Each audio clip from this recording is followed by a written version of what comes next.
I'm Dr. Alan Diehl. I was a research psychologist for the US government. I'm a whistleblower. I worked for the NTSB, the FAA, and later for the Pentagon.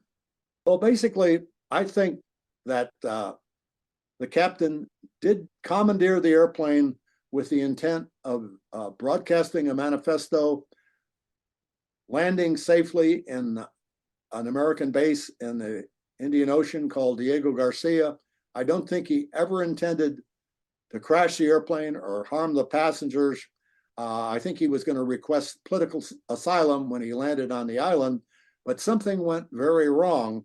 And we know he was in the cockpit at 1:19 local time because he said goodnight, Malaysia 370. The plane then did a vigorous couple of turns back to the west, overflew the Malay Peninsula, disappeared into another sea called the Andaman Sea, and eventually ended up in the Indian Ocean. There are three theories that are out there right now. Theory one is that he was crazy. The captain was crazy. He took the jet intending to disappear. I don't think that's the case. Had he wanted to do that, he wouldn't have flown into a radar intense environment in Malaysia and Thailand. By going to the west, he'd have gone to the east, out into the Pacific, crashed into the Marianas Trench, which is 35,000 feet deep. The plane would almost certainly never have been found, and the wreckage never would have been recovered from that deep water. Okay, so I don't think he wanted to disappear. Second theory is he wanted to he wanted to embarrass the current regime. Was headed by Prime Minister Razak's government. They had just arrested his relative, who incidentally now is the Prime Minister of Malaysia.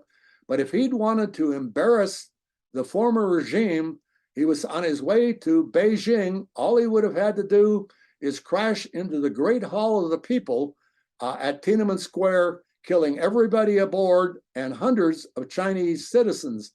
I think that would have been a lot more embarrassing for Razak's regime than just disappearing and killing the people aboard the aircraft.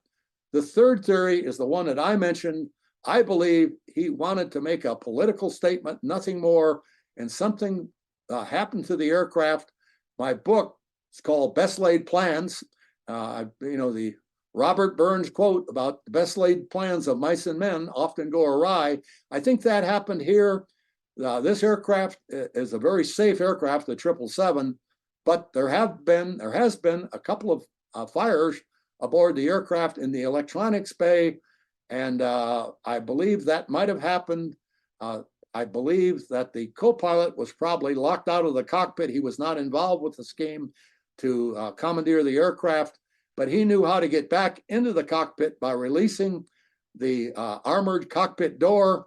But perhaps while he was down in that crowded electronics bay with all the high voltage, he bumped something, started a fire accidentally, probably killing himself and causing a major confrontation. The plane filled with smoke. And they probably burned a hole through the fuselage. It happened with one of the other 777 fires. And at 35,000 feet, that would have caused an explosive decompression. And the rest, as they say, is history. What I think should happen now is that the Malaysian government should pay Ocean Infinity or some other contractor to find the wreckage. This is the key to solving this mystery. And I don't think it's in the southern Indian Ocean. I think it's in the eastern Indian Ocean for reasons that I explain in the book. But in any case, they should search both places expeditiously.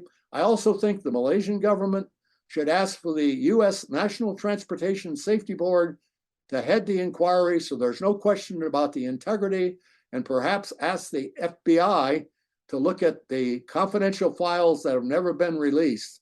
So there's total transparency. I think that would do a great deal to instill confidence in his airline and his country. And frankly, it'll either exonerate or convict the Boeing 777. We don't know if it has an Achilles heel right now. We need to find the wreckage for that. Well, I've looked at all the public domain information about the pilot. I was what's called a human performance investigator for the NTSB. And when an accident occurs, we always do what's called sometimes the psychological autopsy. We look to see if this pilot had an alcohol or drug abuse. Did he have financial problems? Did he have family problems? Did he have job problems? We look at the ergonomics of the cockpit. We look at his health, his nutrition, and everything I can see about him. And it's all public domain. I have not seen these confidential records that the Malaysian government is holding, but it appears to me this individual was very unlikely to be a candidate for suicide. We know there's no history of suicidal ideation, and there was no suicide note, which almost always occurs in these kind of accidents, and they're very rare, of course.